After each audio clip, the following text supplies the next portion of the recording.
की संदिग्ध परिस्थितियों में मौत के बाद हड़कंप मचा हुआ है। परिजन बड़ी संख्या में शव के साथ कारगिल चौक पहुंच गए और पुलिस के खिलाफ नारेबाजी करने लगे। नाराज परिजनों के प्रोटेस्ट के कारण सोमवार देर रात तक पटना का कारगिल चौक पूरी तरह से जाम रहा।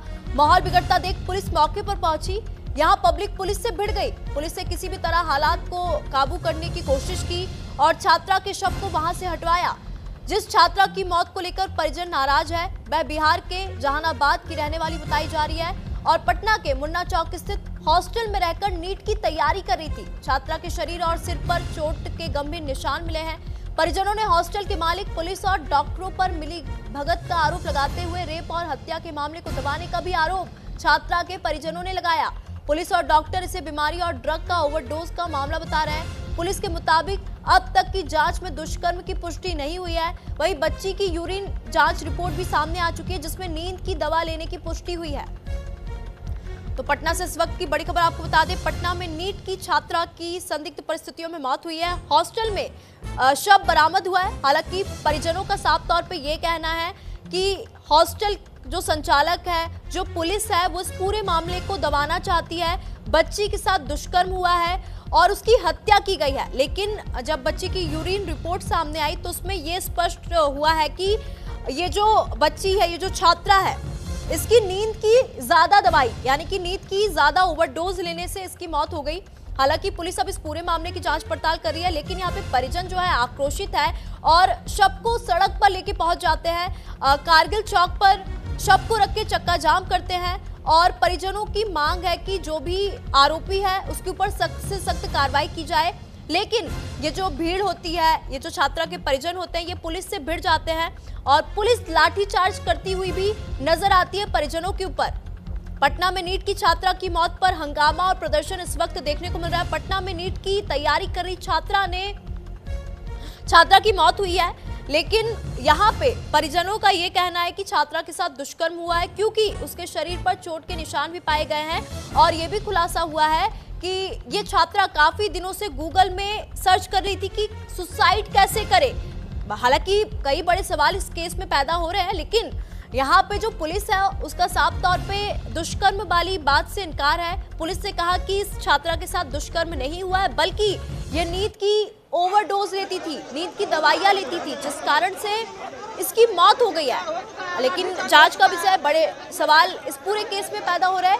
रेप की वारदात से इस वक्त पटना में हंगामा जो है वो देखने को मिल रहा है। हालांकि ये रेप है, हत्या है, क्या मामला है, ये जांच का विषय है। लेकिन यहाँ पे परिजन जो इंसाफ की मांग कर रहे हैं और परिजनों का आरोप है हॉस्टल संचालक के ऊपर। यहाँ पे परिजन के जो लोग हैं, जो बच्ची के जो परिजन हैं और इस छात्रा के जो मामा है, उनका साफ तौर पे एक बयान भी सामने आया जिसमें वो ये कहते हुए नजर आए कि हॉस्टल संचालक ने हमें कुछ पैसे ऑफर किया और कहा कि इस पूरे मामले को दबा दो, लेकिन हम चुप नहीं बैठेंगे। और ये तस्वीरें हम आपको देर रात की दिखा रहे हैं। पटना का ये कारगिल चौक बताया जा रहा है, जहाँ पे ये छात्रा के परिजन शव को लेके पहुंचते हैं और चक्का जाम कर देते हैं। घंटों यहाँ पे जाम की स्थिति बनी रही और यहाँ पे देखिए स्थानीय लोग जो कि आक्रोशित हैं, जो छात्रा के परिजन हैं, वो पुलिस से भिड़ जाते हैं, जिस कारण से पुलिस को यहाँ पे लाठीचार्ज करना होता है। तस्वीरों में आप साफ तौर पे देख सकते हैं, जब पुलिस अधिकारियों से बातचीत करने की कोशिश की गई तो उनका साफ तौर पे यही कहना था कि यूरिन रिपोर्ट में ये स्पष्ट हुआ है कि ये जो छात्रा है ये नींद की ओवरडोज लिया करती थी, नींद की दवाइयां लेती थी, जिस कारण से उसकी मौत हुई है। लेकिन जांच का विषय है कि आखिरकार ये पूरा मामला क्या है।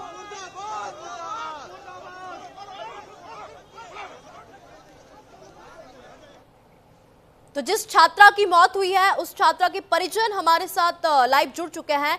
ये जो मामला सामने आया है, हालांकि ये मामला हत्या का है, ये मामला रेप का है, ये जांच का विषय है, लेकिन आप ये क्यों नहीं स्वीकार कर रहे हैं कि आप, क्योंकि यहाँ पे जो रिपोर्ट आई है उसमें तो ये स्पष्ट हुआ है कि नींद की ओवरडोज दवाइयां लेती थी नींद की, जिस कारण से उनकी मौत हुई है।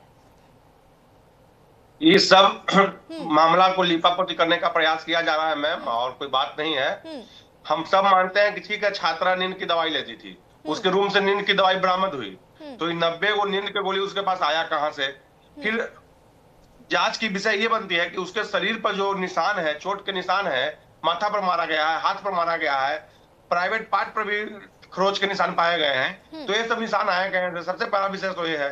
दूसरा चीज, जब छात्रा हॉस्टल में रहती थी तो हॉस्टल का जो संचालक है, तो जब छात्रा 24 घंटा से बंद थी तो उस बीच का तो वीडियो रिकॉर्डिंग होगा, तो क्यों नहीं कैमरा रिकॉर्डिंग के सामने छात्रा को वहां से केवाड़ी तोड़ के उसको जब निकाला गया तो पुलिस को फोन किया गया, परिजन को बताया जाता। आनन फानन में ये लोग हॉस्पिटल में भर्ती करवाए और छात्रा को होश आने ही नहीं दिया गया। 3 दिन तक छात्रा प्रभात मेमोरियल हॉस्पिटल में भर्ती रही। परिजन को पहले बताया गया है कि आपकी छात्रा को ठंडा मारा है, आपके बच्चे को ठंडा मारा है।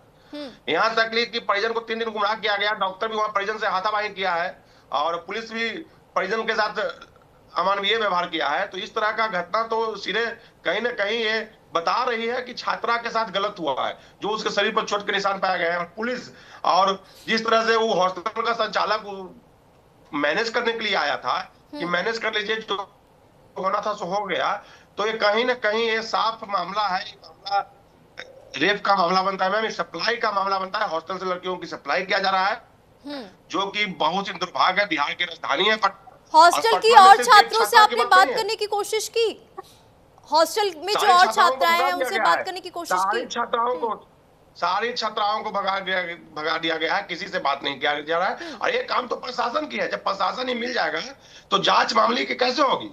प्रशासन का एक काम बनता है कि छात्राओं से पूछताछ करता है और पूरा मामला अगर आएगा तो पूरा मामला सामने आ जाएगा। मैम ये बहुत हाई प्रोफाइल मामला है और ये बात एक छात्रा की नहीं है मैम।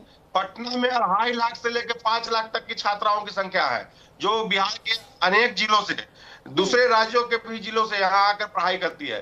राजधानी में कोचिंग क्लासेस करने के लिए, नीट की, मेडिकल की तैयारी, चाहे जनरल की तैयारी करने के लिए छात्राओं रहती है। गरीब मध्यम वर्गीय परिवार के बच्ची रहती है, सब पढ़ने के लिए आती है। तो आखिर इस बिहार में लड़कियों का भविष्य कैसे संभाला तो जाएगा? सामने आई ना, पीएम रिपोर्ट में क्या खुलासा हुआ? क्योंकि यहाँ पे तो बोल रहे हैं जो यूरिन रिपोर्ट आई उसमें तो नींद की गोली का ओवरडोज बताया गया। तो पीएम रिपोर्ट में क्या खुलासा हुआ? पुलिस एफआईआर आखिरकार क्यों दर्ज नहीं कर रही है जब आपको लगता है कि ये रेप का मामला है या फिर छात्रा के साथ कुछ गलत हुआ है? तो मामला की लिपापोती किया जा रहा है। आखिर नींद के गोली खाई तो शरीर में उसके जो चोट के निशान है और जो खरोच है वो कहां से आ गया? तो फिर डॉक्टर ने किया, जिस हॉस्पिटल में भर्ती था वो डॉक्टर ने किया है, कहां से इसकी खरोच आ गया?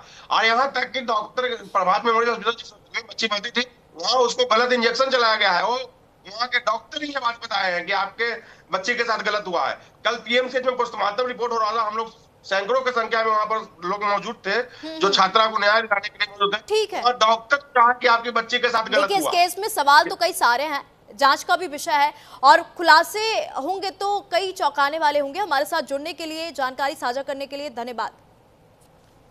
इसी के साथ वक्त हो चला है छोटे से ब्रेक का, कहीं मत जाएगा, चल लौटेंगे।